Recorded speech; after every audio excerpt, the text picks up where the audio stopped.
Assalamualaikum warahmatullahi wabarakatuh. Waalaikumsalam warahmatullahi wabarakatuh. Bismillahirrahmanirrahim. Alhamdulillahi rabbil alamin.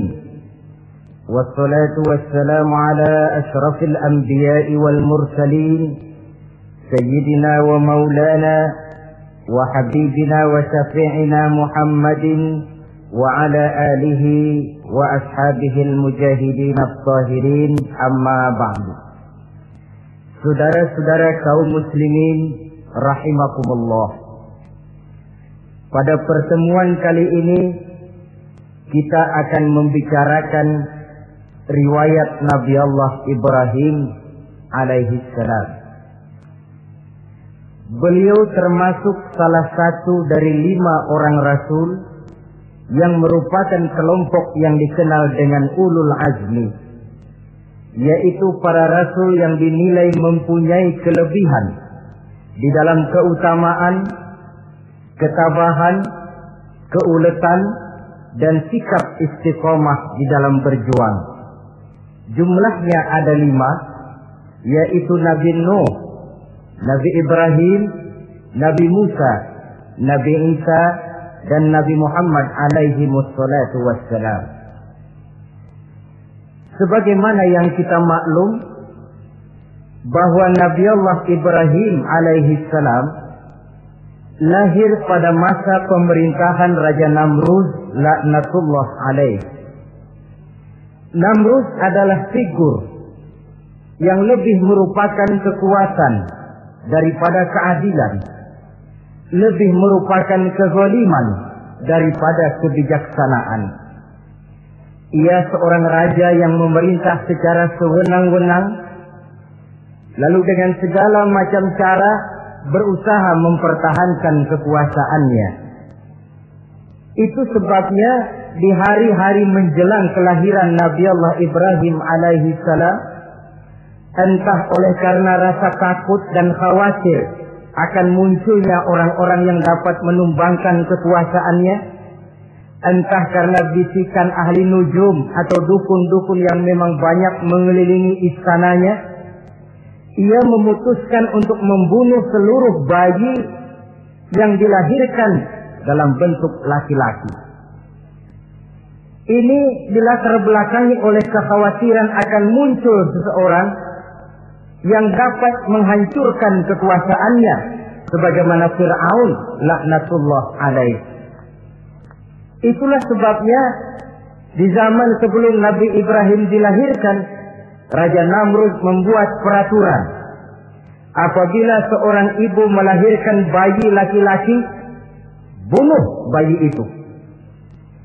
Seluruh perempuan hamil berada di bawah pengawasan aparatur negara, dan laki-laki dianjurkan untuk jangan dekat-dekat dengan istrinya guna menghindari terjadinya proses kehamilan ini. Entah berapa ratus bahkan berapa ribu bayi laki-laki yang jadi korban tanpa dosa dari sebab kelaliman pemerintahan Raja Namrud laknatullah alaih ini. Kita teringat kepada satu hadis di mana Rasulullah sallallahu alaihi wasallam pernah bersabda, "Ya'ti 'alan nasi zamanun ru'asa'uhum kal asad wa wuzara'uhum kal zi'ab wa qudatuhum kal kilab wa katsirun nasi yawma idzin kal aghnam." Pada satu saat, kata Nabi, akan datang di tengah masyarakat manusia, di mana pada masa itu muncul pemimpin-pemimpin yang bertingkah laku seperti singa. Ru'asa'uhum kal asad. Pemimpin-pemimpin mereka bertingkah laku seperti singa. Saudara kenal singa? Saudara boleh periksa, di mana ada hutan, singa selalu menjadi raja. Padahal hutan belum pernah bikin pemilihan umum. Tapi yang namanya singa tidak pernah peduli. Ada pemilihan umum atau tidak, raja hutan tetap singa. Kenapa? Karena singa menjadi raja di hutan bukan berdasarkan kebenaran, tapi karena kekuatan. Karena kuat, maka dia naik jadi raja.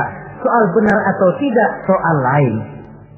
Maka sebagai akibatnya, setelah si singa ini naik menjadi raja hutan, dia bukan melindungi rakyatnya, malah makanin rakyatnya. Coba saudara lihat di hutan.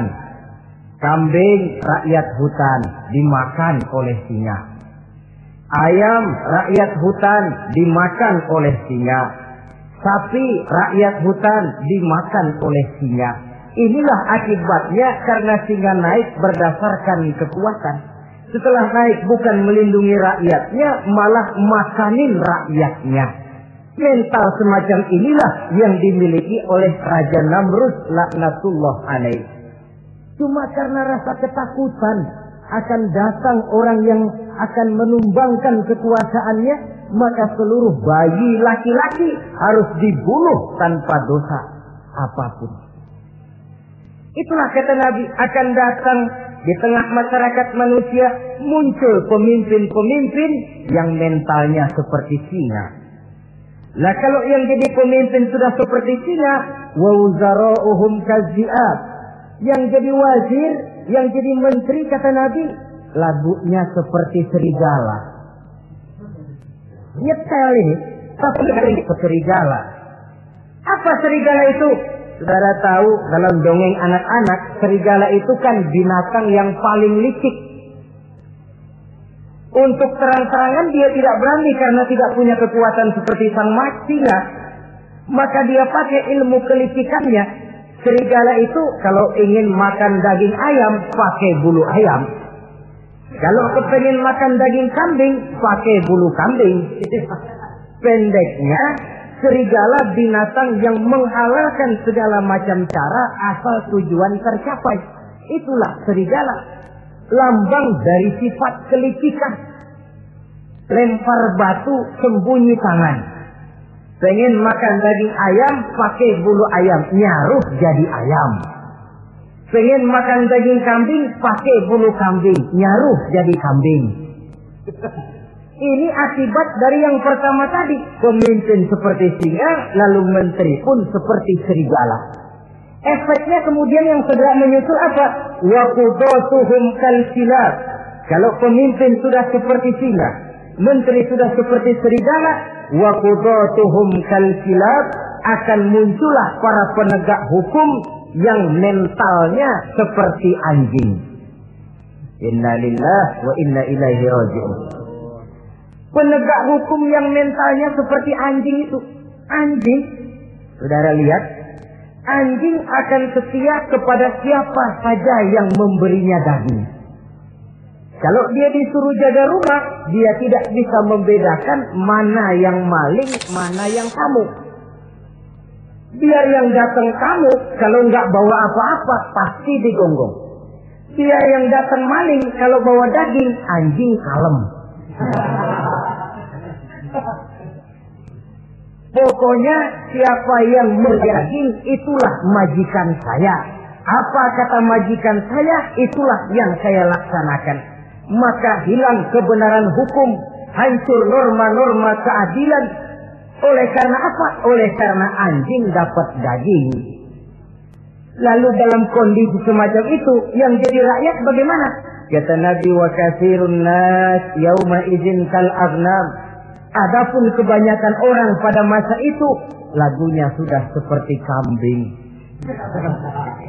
Saudara, kambing itu binatang yang cuma menang groyokan dan tidak punya alternatif. Namanya kambing, digiring ke lapangan embe. Betul kan? Digiring ke kuali embe. Dikasih makan rumput embe. Sampai pun mau dipotong masih embe juga.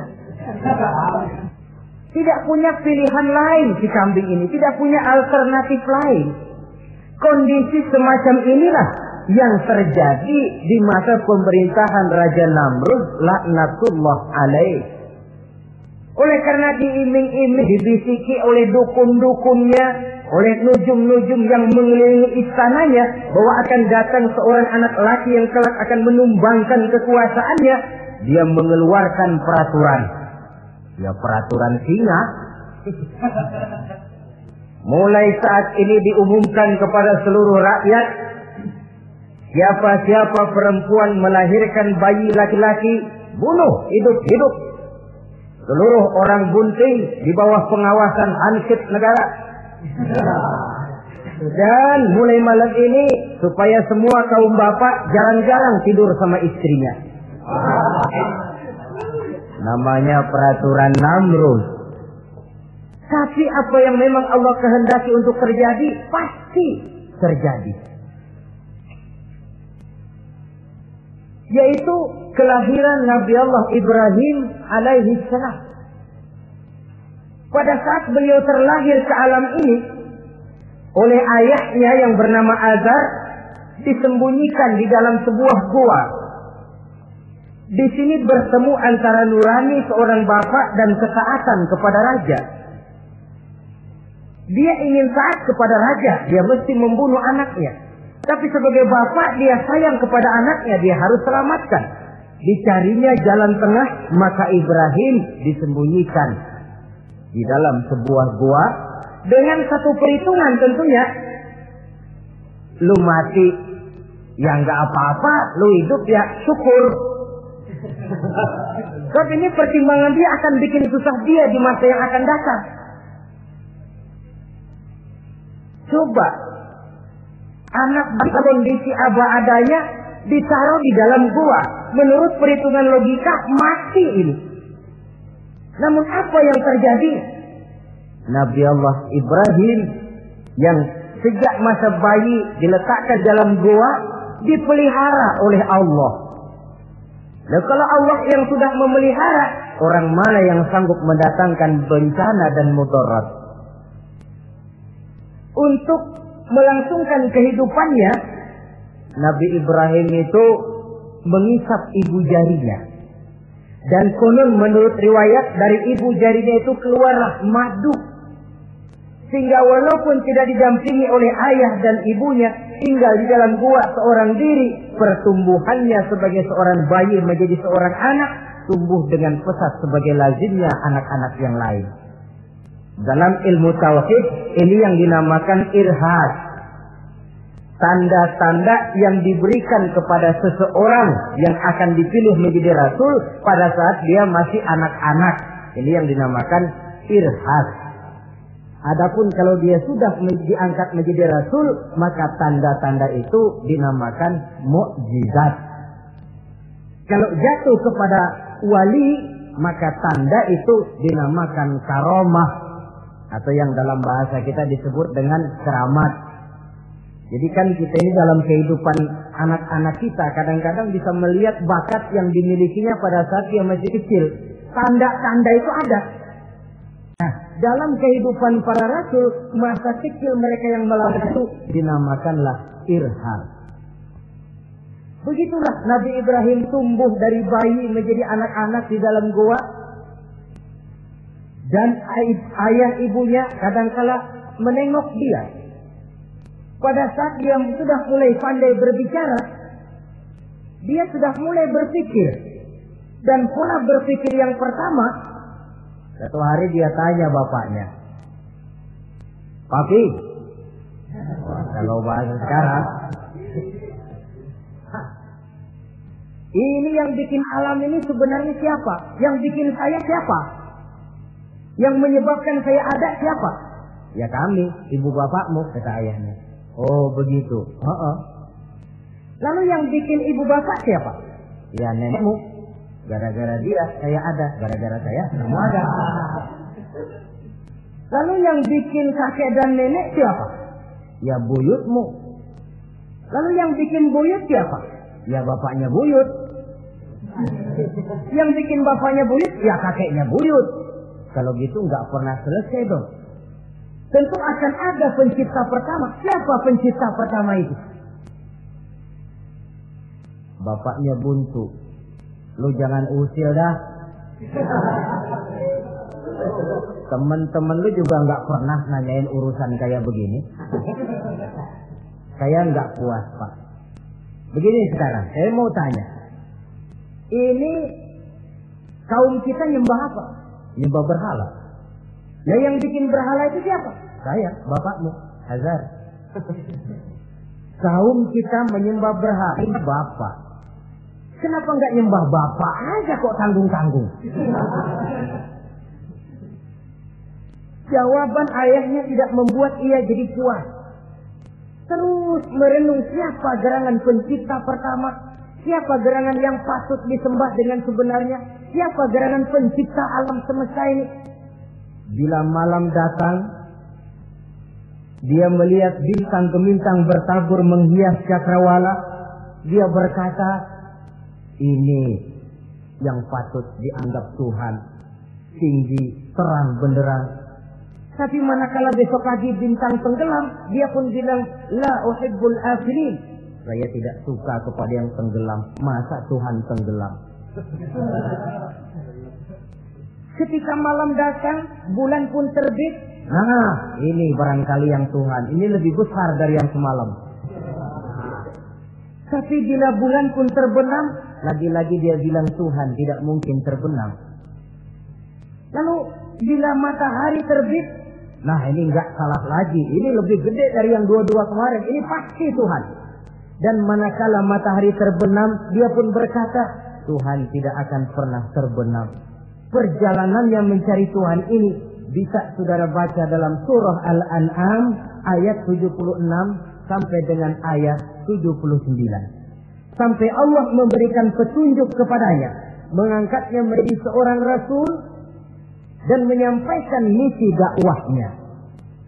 Saudara-saudara kaum muslimin rahimakumullah. Dakwah yang pertama dilaksanakan tentu kepada bapaknya, kemudian kepada kaumnya. Secara psikologis ini kan makan nasi. Coba, kalau kita harus nasihatin orang lain yang tidak ada hubungannya dengan keluarga, barangkali biasa saja. Tapi nasihatin bapak sendiri, ini kan makan nasi.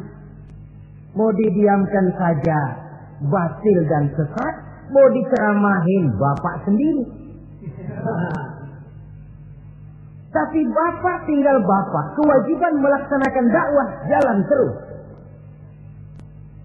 Ini berarti bahwa tugas amar ma'ruf dan nahi munkar memang tidak mengenal posisi. Begitulah saudara-saudara, sampai kepada satu hari Nabi Ibrahim melaksanakan dialog dengan kaumnya. Saudara-saudara, hadhihi tamathil allati antum laha akifun. Surah Al-Anbiya ayat 51. Saudara-saudara, berhala-berhala ini yang bapak saya yang buat, inikah yang selama ini tuan-tuan sembah? Kaumnya menjawab, qalu wajadna aba'ana laha abidin. Iya, sebab nenek moyang kami, nenek moyang kita juga dulu nyembah itu. Bagaimana nenek moyang kita, begitulah kita. Jawab Nabi Ibrahim, laqad kuntum wa aba'ukum fi dhalalin mubin. Sebenarnya kamu dan nenek moyangmu sama, borongan satu gerbong sesat. Kok kamu ngikutin nenek moyang kamu? Mereka enggak berpikir, kamu enggak ikut berpikir. Mereka sesat, kamu ikut sesat.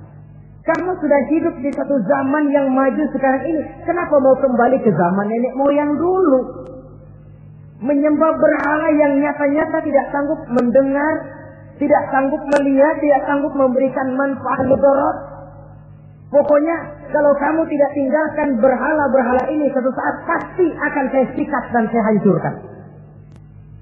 Jadi saudara-saudara, prinsip dakwah itu memang tentu harus bil hikmah wal mau'izatil hasanah, dengan bijaksana dan dengan nasihat-nasihat yang baik. Tapi kalau sudah mencegah suatu kemunkaran, kata Nabi, man ra'a minkum munkaran falyughayyirhu biyadihi. Siapa di antara kamu yang melihat suatu kemunkaran, hendaklah dia berusaha merubah dengan kekuatan tangannya. Kalau dengan tangannya dia tidak sanggup, fabilisani, hendaklah dengan lidahnya. Kalau itu pun dia tidak mampu, fabiqalbi, hendaklah dalam hatinya. Dan mencegah suatu kemungkaran dengan hati, itulah nilai iman yang terendah adanya. Nabi Ibrahim melihat bahwa watak menyembah berhala ini sudah berurat dan berakar. Kenapa? Mereka mengembalikan itu kepada kebiasaan dan tradisi nenek moyang. Sama juga di zaman kita sekarang ini. Sudah kita menegakkan tauhid, membina sebersih-bersih iman, menegakkan semulus-mulus tauhid. Ada juga kelompok orang yang mau mengembalikan kita ke zaman nenek moyang, ke zaman animis, menghidupi tradisi nenek moyang dalam hal ibadah, dalam hal ubudiyah. Tentu merupakan langkah kemunduran adanya. Dan ini bukan barang baru. Umat Nabi Ibrahim sudah memberikan contoh. Kenapa kami menyembah berhala? Sebab nenek moyang kami menyembah berhala. Nabi Ibrahim jawab gampang aja. Iya loh, borongan, sekerbong, lempeng semua sesat. Kaum muslimin rahimakumullah. Dan bukan cuma kata, dibuktikan oleh Nabi Allah Ibrahim. Begitu Raja Namrud menurut satu riwayat bersama para tentaranya pergi berburu, Nabi Ibrahim ngintip-ngintip. Begitu Namrud keluar, beliau masuk. Kalau istilah kita, ke tempat Namrud ibadah, ke masjidnya lah, di mana di situ tersimpan seluruh berhala yang mereka sembah, dari yang paling gede sampai yang paling kecil. Nabi Ibrahim masuk bawa kampak. Seluruh berhala-berhala yang ada di tempat itu habis dikampakin, hancur berantakan. Kecuali berhala yang paling gede, itu ditinggalin, nggak diapa-apain, dan kampaknya ditaruh di tangan berhala yang paling gede. Memang kebetulan tangannya lagi teracung begini, digantungkan kampak di situ. Nabi Ibrahim keluar. Adapun Namrud, ketika dia pulang dari perburuannya, mau melaksanakan ibadah, bukan main terkejutnya melihat Tuhannya berantakan.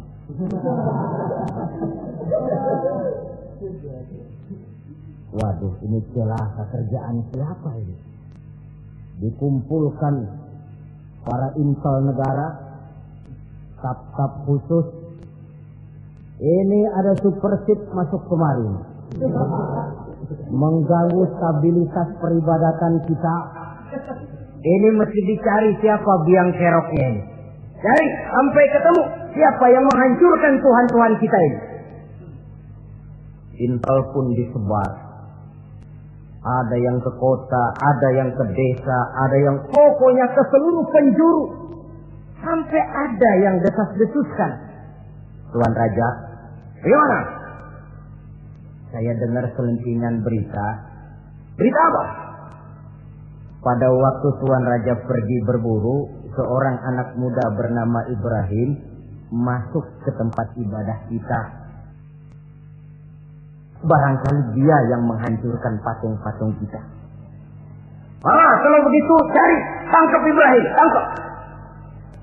Panggil kepala intel. Dipanggil. Kamu cari orang namanya Ibrahim, tangkap.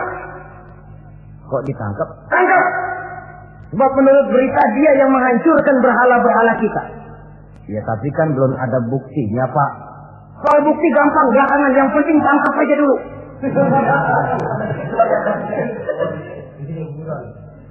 Ini supersip ini. Saudara-saudara,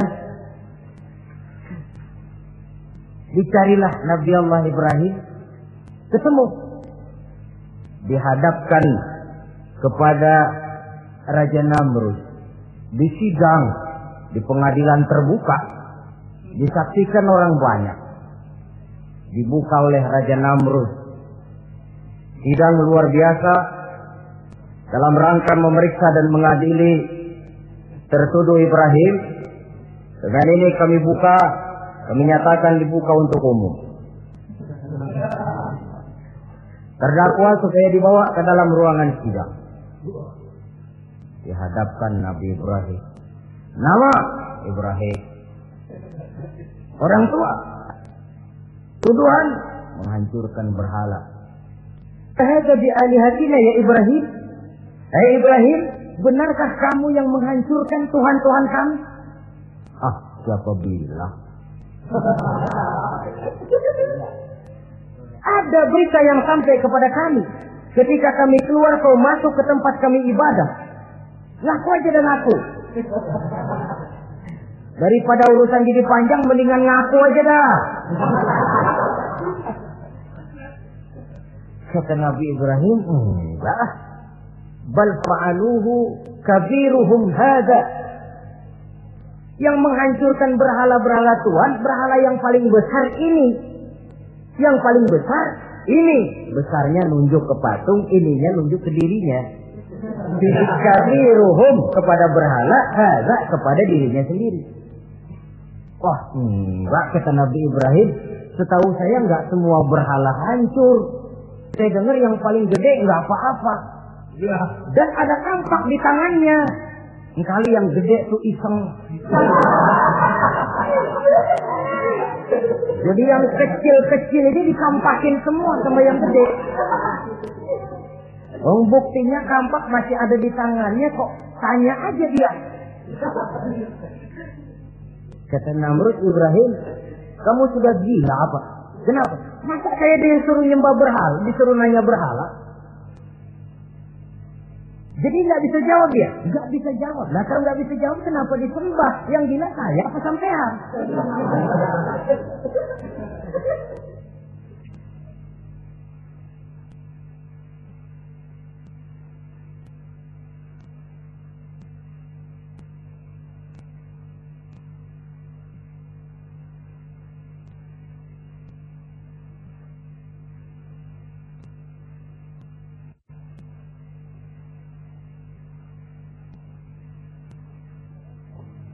Merasa tidak sanggup menghadapi argumentasi yang diajukan oleh Nabi Allah Ibrahim, Namrud salaf.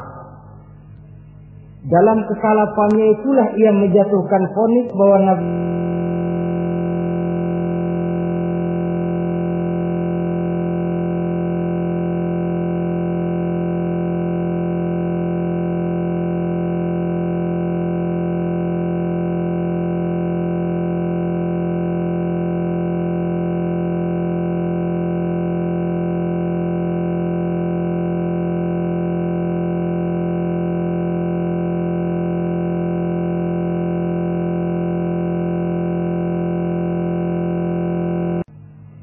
sehingga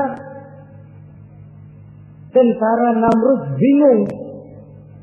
Ini Ibrahim bagaimana ngebakarnya? Kalau kita anterin ke api, kitanya ikut angus. Dilemparin gak mungkin sampai. Lalu mereka menemukan akal.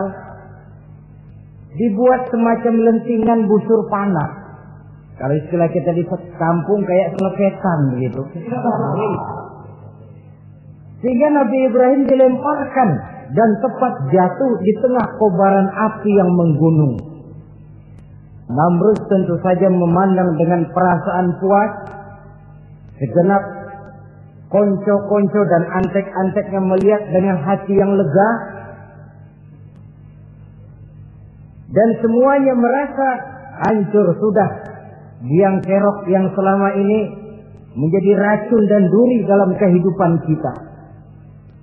Tapi rupanya yang mereka mau lain dengan yang Allah mau. Ketika Nabi Allah Ibrahim hampir masuk ke tengah kobaran api yang menggunung itu, datanglah perintah Allah kepada api. Ya naru kuni bardan wa salaman ala Ibrahim. Hai api, dinginlah kamu, selamatkan Nabi Ibrahim. Api ini tunduk kepada perintah Allah. Ia pun dingin. Sehingga Nabi Ibrahim di tengah kobaran api yang menggunung, seujung rambut pun tidak terbakar, malah kedinginan di tengah kobaran api. Lalu api ini dari besar makin lama makin kecil, makin lama makin kecil, akhirnya padam. Yang ada tinggal tumpukan arang dan debu. Kata Namrud, mampus loh Ibrahim. Rasain. Barangkali istilah kita nih, makan pencarian lo. Pakai bertingkah mencaci maki Tuhan kami, menghancurkan berhala-berhala. Sekarang rasakan hasil usahamu. Sorak-sorai pun kedengaran. Begitu lagi sorak-sorak dari tumpukan abu dan arang itu gerak-gerak. Kerusak. Kok ini ada arang bergerak-gerak? Rupanya dilihat-lihat, makin lama makin nyata. Nabi Ibrahim keluar dari tumpukan arang dalam keadaan utuh, tidak kurang satu apapun. Sebenarnya andai kata Namrud mau menggunakan akalnya, saat itu dia tentu menemukan satu hal yang luar biasa. Satu kebesaran yang kalau dia mau merenung akan sampai kepada kekuasaan yang serba maha. Tapi karena ketika itu hatinya sudah dipenuhi nafsu, ditutupi oleh kesombongan, dia buta terhadap kenyataan itu. Kaum muslimin rahimakumullah, akhirnya Nabi Allah Ibrahim ini diteror langsung oleh orang tuanya. Kata abahnya, "Aradibun anta an alihati ya Ibrahim? Ibrahim, kau benar-benar tidak senang kepada Tuhan-Tuhan kami, berhala-berhala ini? La illam tantahi la arjumannaka wahjurni maliya." Kalau engkau tidak berhenti, hai Ibrahim, tidak berhenti memperkenalkan Tuhan seru sekalian alam, tidak berhenti mencela dan mencaci bahkan menghancurkan berhala-berhala kami, la arjumannaka, akan kami rajam kamu. Iya, kalau raja yang ngancam begini, orang tua beliau sendiri ngancam begini. Itulah tantangan dakwah, saudara-saudara. Kita melaksanakan dakwah ini tempo-tempo berhadapan dengan penguasa yang mentalnya macam Namrud. Tempo-tempo berhadapan dengan orang kaya yang pelitnya macam Qarun. Tempo-tempo berhadapan dengan orang tua yang mentalnya macam Azar. Orang tua yang kaku, yang tidak mau terbuka terhadap kenyataan. Istilah di kampung kita, orang tua yang laceng. Tahu laceng? Udah salah kenceng. Sulit benar menerima pembaruan yang membawa umat kepada masalah-masalah yang memang nyata lebih baik dia. Itulah tantangan di dalam melaksanakan tugas dakwah, dan ini dihadapi oleh Nabi Allah Ibrahim. Ayahnya terakhir memberikan tekanan, kalau kau tetap melaksanakan misimu, tidak engkau mau berhenti dari tugas dakwah ini, awas Ibrahim, la arjumannaka, akan aku rajam, akan kami lontari kau dengan batu, wahjurni maliya, pergi kamu dari sini. Ya Allah, diputuskan hubungan. Kalau memang engkau berkeras dengan tugas dakwahmu, persilakan Ibrahim keluar, pergi saja dari sini. Diusir oleh orang tuanya sendiri. Inilah hidayah, saudara-saudara. Oleh sebab itu, tugas utama kita kaum muslimin sebenarnya bukan mengislamkan orang, tapi menyampaikan Islam. Tugas kita ialah menyampaikan Islam, bukan mengislamkan orang. Sebab orang mau Islam atau tidak, itu urusan hidayah dari Allah. Jangankan kita, Nabi Ibrahim tidak sanggup mentauhidkan ayahnya Azar. Nabi Nuh tidak bisa mengislamkan putranya Kan'an. Bahkan Nabi kita Muhammad sallallahu alaihi wasallam pun tidak bisa memberikan hidayah kepada Abu Jahal dan Abu Lahab. paman Nabi, orang tua Nabi, anak Nabi, istri Nabi sekalipun, hidayah tidak diberikan kepada mereka, mereka tidak terpanggil mengikuti kebenaran. Kalau sudah kenyataan ini yang kita temui, kembalilah kepada konsep Quran. Allahumma inni qad ballaghtu, wahai Allah, seruanmu sudah saya sampaikan, dakwahmu sudah saya canangkan, ajakan kepada tauhid sudah saya sampaikan. Allahumma inni qad ballaghtu, sudah saya sampaikan ya Allah. Perkara mereka tidak mau ikut, itu karena semata-mata hidayah berada di tanganmu ya Allah. Kalau kemarin landasan dakwah kita, insya Allah tugas dakwah kita berkelangsungan. Kalau tidak, makan hati. Kita pikirin, ya orang gua ajak benar-benar nggak mau, ya dipikirin. Saya ajak ngaji malah dikasih maki, saya ajak yang baik malah saya dicemoohkan. Kok begini dakwah? Akhirnya dipikirin, sakit jantungan. Sudah orang nggak kena kita ajak beriman, kita sendiri makan ke dalam. Itulah Quran meletakkan konsep dasar, sampaikan dakwah dengan baik, bil hikmah wal mau'izatil hasanah wajadilhum billati hiya ahsan. Kalau ternyata metode sudah baik tapi orang tidak juga mau beriman, tanamkan dalam hati, Allahumma inni qad ballaghtu. Ya Allah, tugas saya cuma sekedar menyampaikan. Perkara mereka tidak mau, saya sudah menyampaikan ya Allah, terserah hidayahmu. Kelapangan jiwa akan kita temui di sana. Entah berhadapan dengan penguasa yang punya mental kayak Namrud, bertingkah laku sewenang-wenang, aji mumpung, mentang-mentang kuasa lalu saenake dhewe, menghitamkan yang putih, memutihkan yang hitam menurut seleranya saja. Entah berhadapan dengan orang kaya yang punya mental seperti Qarun, makin kaya tapi makin bakhil, atau berhadapan dengan orang-orang tua yang punya tingkah laku seperti Azar. Diperlukan sikap lapang dada untuk menyampaikan risalah Islam ini. Terhadap reaksi keras dari abahnya ini apa? Kata Nabi Ibrahim, surah Maryam ayat 47 menjelaskan, Salamun alaika sa'astaghfiru laka rabbi innahu kana bi hafiyya wa a'tazilukum wa ma ta'buduna min dunillah. Kalau memang begitu Abah, salamun alaika. Oke Abah, selamat jalan. Marilah kita tempuh jalan kita masing-masing. Saya memang anak Bapak, tapi tauhid adalah prinsip. Allah Tuhan saya. Ini prinsip.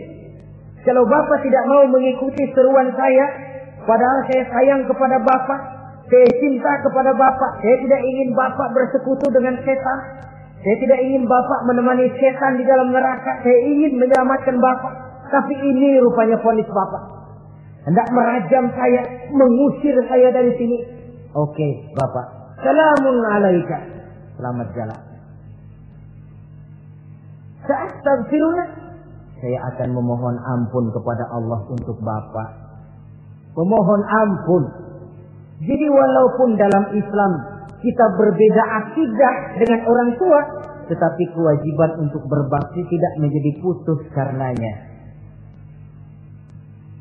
Dalam surah Luqman dijelaskan, apabila kedua orang tuamu memaksamu untuk menyekutukan Allah, jangan taati. Tetapi sungguh pun demikian, wa sahibhuma fid dunya ma'rufa. Tetaplah engkau pergauli keduanya di dunia ini secara baik. Toleransi yang besar ditunjukkan oleh Islam. Dan lebih besar lagi dilaksanakan oleh Nabi Allah Ibrahim.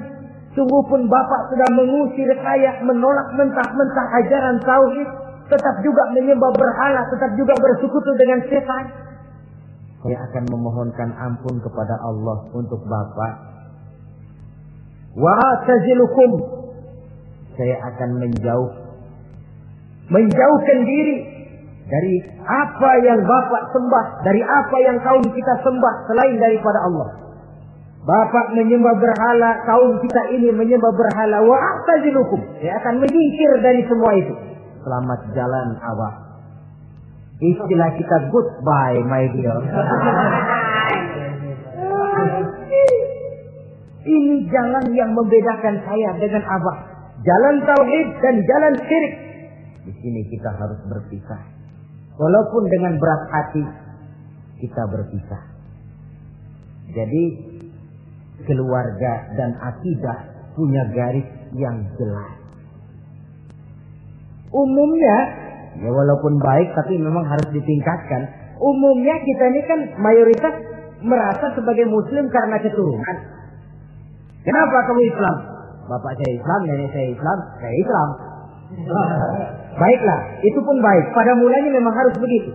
Tapi lambat laun kita tentu harus merasakan bahwa keberadaan kita dalam Islam tidak cukup cuma karena faktor keturunan.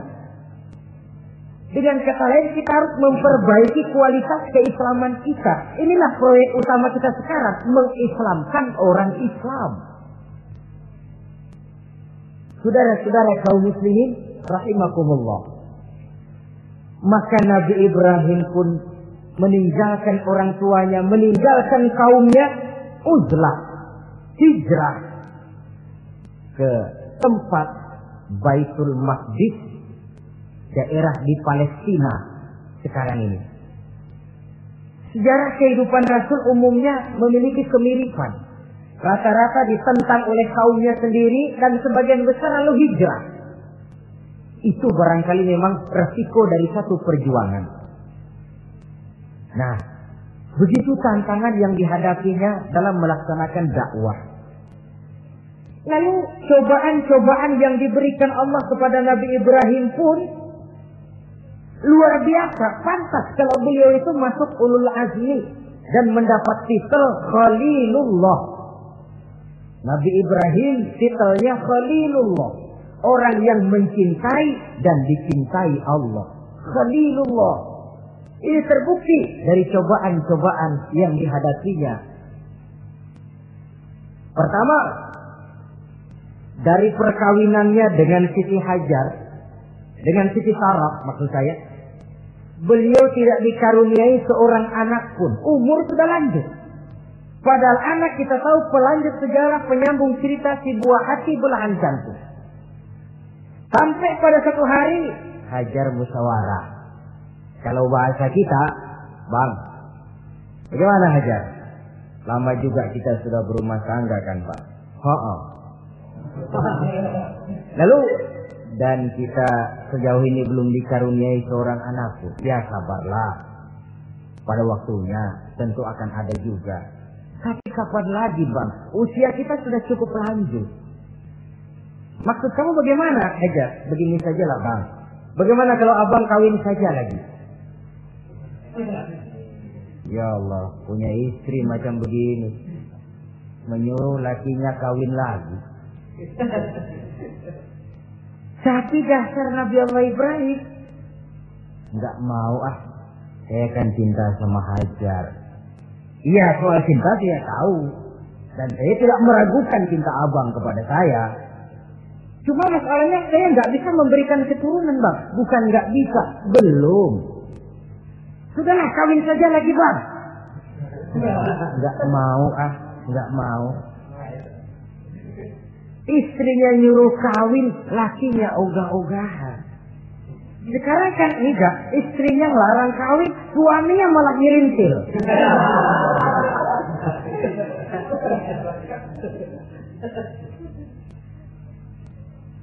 Sampai ketika didesak kata Ibrahim, ya kalau itu yang Sarah Hajar mau, biarlah, jadilah. Saya mau kawin lagi dengan syarat kau yang mencarikan istri untuk saya itu. Oleh Siti Hajar dipilihkan Siti Sarah. Kawinlah Nabi Ibrahim dengan Sarah. Dari Sarah ini beliau dikaruniai seorang putra bernama Ismail alaihi salam. Nah, cobaan datang untuk menguji Khalilullah ini. Hai Ibrahim, kau cinta kepadaku, kata Allah, seolah-olah setelah kau punya anak, masuk rasa cinta anak ke dalam hatimu. Allah mau buktikan mana cintamu yang lebih besar, kepada anakmu atau kepada aku, kata Allah. Maka turun perintah untuk menyembelih anaknya sendiri. Satu riwayat menceritakan bahwa latar belakang perintah menyembelih anak ini sebenarnya gara-gara Nabi Ibrahim juga ketelepasan ngomong. Beliau pernah menyembelih 300 ekor onta dan 1000 ekor kambing. Dagingnya dibagikan kepada fakir miskin, dilaksanakan penyembelihan itu untuk mendekatkan diri kepada Allah. Dekat. Tidak cuma manusia, malaikat kagum, dipuji Nabi Ibrahim. Bukan main Ibrahim, kaya berani. Ya, kalau miskin berani, nekat kali. Ini kaya berani. Menyembelih 300 unta, 1000 kambing, dagingnya disedekahkan kepada fakir miskin. Luar biasa Ibrahim. Ketika dipuji orang banyak itulah beliau timbul sifat manusianya. Apa kata beliau? Saya mah jangankan kambing sama unta, anak juga kalau saya punya disuruh potong, saya potong untuk mendekatkan diri kepada Allah. Kenapa ketelepasan ngomong begitu? Sebab waktu itu belum punya anak, ngomongnya enak. Sama juga kita, goma kalau punya motor, siapa juga ketemu di jalanan, gue boncengin. Lagi belum punya. Kalau udah punya, lain gayanya. Itu biasa itu omongan orang belum kaya emang begitu.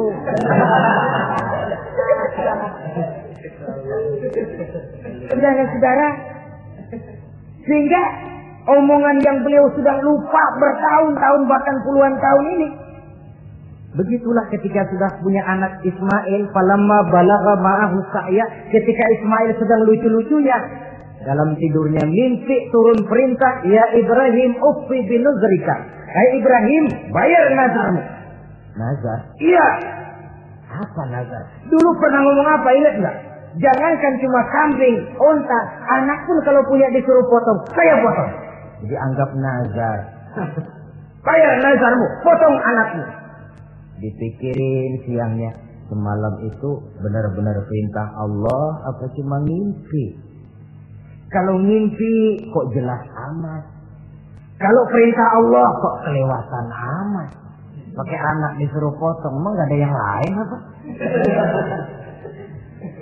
3 malam berturut-turut mimpi sampai beliau yakin ini memang benar perintah Allah. Dan dilaksanakan dengan berat hati. Pagi-paginya bilang kepada Siti Sarah, Sarah, Ismail mandikan, berikan pakaian yang baik, saya mau bawa pergi dia. Kemana bang? Pokoknya mau saya bawa. Berangkatlah anak beranak ini menuju salah satu bukit di daerah Mina.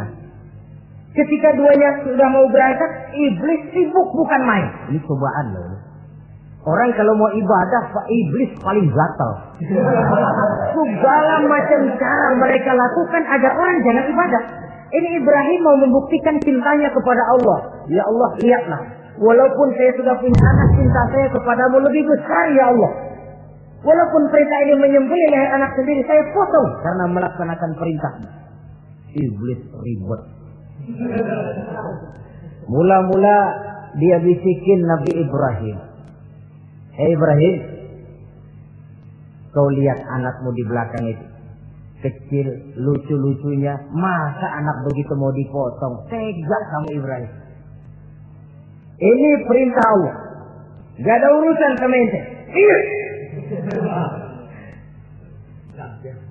Kata iblis, waduh mantap juga nih. Kalau suaminya gagal, istrinya kali. Biasanya perempuan perasaannya lebih tinggi daripada pikirannya.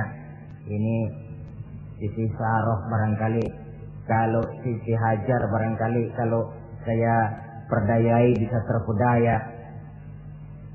Hajar, ya. Kamu tahu anakmu Ismail mau dibawa kemana? Saya tidak tahu. Mau dipotong oleh suamimu Ibrahim. Mau dipotong. Dipotong. Kok bisa begitu? Iya, katanya ini perintah Allah. Iblis, Kalau memang ini perintah Allah, jangankan cuma anak saya Ismail, saya juga ibunya mau ikut dipotong. Wah, kata iblis nih gilaan lagi dari laki.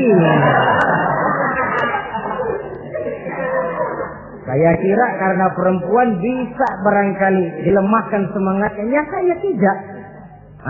Ismail nih masih kecil kali ini, gampang dikelecehin. Ismail, kau mau dipotong oleh ayahmu? Dipotong. Kok bisa begitu? Katanya perintah Allah. Kalau memang ini perintah Allah, saya siap. Iblis mau ngomong lagi, Nabi Ismail ngambil batu disambitin iblis. Izhab ya la'in, pergi, laknat, terkutuk kamu. Nyambitinnya itu sampai sekarang jadi ikutan dalam salah satu pelaksanaan ibadah haji yang disebut jumrah, melontar. Itu simbol permusuhan abadi antara manusia dengan iblis. Jadi kalau ada orang mau berbuat baik, iblis itu datang dari 3 penjuru. Dari bapak, dari anak, dari istri. Kadang-kadang bapaknya nggak kena, istrinya dibujukin. Laki lu sok loyar menyumbang masjid. Jangan kasih duit, simpan aja baik-baik. Istri nggak kena, anak. Segala macam cara iblis berusaha. Baru sampai di bukit yang dituju, Nabi Ibrahim buka kartu. Ismail, Abah diperintah Allah menyembelih lehermu. Bagaimana? Kerjakan apa jangan? Kalau memang itu perintah Allah, kerjakan Abah. Insya Allah Abah akan menemukan saya termasuk orang sabar. Ini jawaban anak soleh. Coba kalau jawaban anak pintar nggak soleh, bukan begitu. Ismail, saya disuruh motong lehermu, bagaimana? Kenapa saya Pak? Bapak aja yang tuaan potong.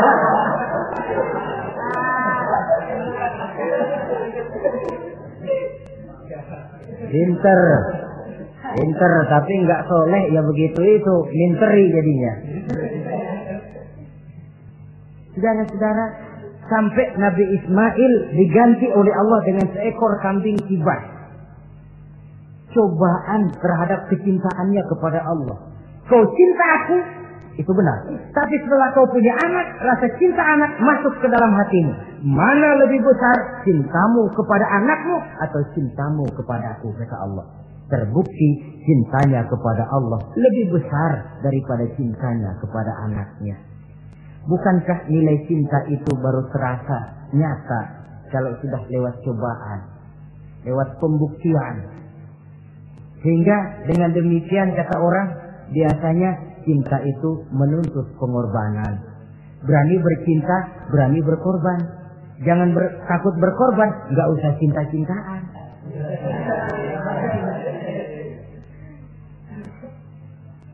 Saudara-saudara, sebab kalau orang sudah berbuat untuk sesuatu yang dicintainya, sangat boleh jadi si lemah akan jadi kuat, yang jauh jadi terasa dekat, yang takut jadi berani. Kalau orang sudah melakukan sesuatu untuk yang dicintainya. Seorang bapak karena cintanya kepada anaknya, dia rela pergi pagi pulang sore, peras keringat banting pulang supaya hari depan anaknya lebih baik daripada dia. Seorang suami yang cinta kepada istrinya, tidak soal dia kepanasan dan kehujanan, mencari yang sulit-sulit yang diinginkan oleh istrinya. Contoh paling dekat saja, kalau istrinya sedang mengidam, dia tengah malam buta minta mangga dan gak musim mangga, rusak-rusak suaminya cari mangga. Cinta memang membuat yang jauh jadi terasa dekat. Lalu cobaan lain ketika turun perintah melaksanakan khitan. Umur beliau menurut riwayat Abi Daud sudah umur 80 tahun. Di zaman belum ada pisau cukur, silet, gunting, kulit sudah alok. Tapi ini perintah Allah, laksanakan. Resiko belakangan. Nabi Ibrahim pandai memilah mana kepentingan pribadi, mana perintah Allah. Nah, perkara beliau nanti pindah ke Mekah, membangun Ka'bah sampai kepada hari tuanya, ini berkaitan dengan Nabi Allah Ismail, dan akan kita bicarakan pada pertemuan di mana kita nantinya akan membicarakan riwayat Nabi Ismail alaihi salam. Untuk riwayat Nabi Ibrahim, walaupun serba singkat, hingga ini sajalah dahulu, dan mudah-mudahan menjadi tamsil, ibarat dan contoh yang bisa kita jadikan pegangan di dalam kehidupan kita sehari-hari. Terima kasih banyak atas segala perhatian. Mohon maaf atas segala kekurangan. Usikum wa nafsi bitaqwallah. Wassalamualaikum warahmatullahi wabarakatuh.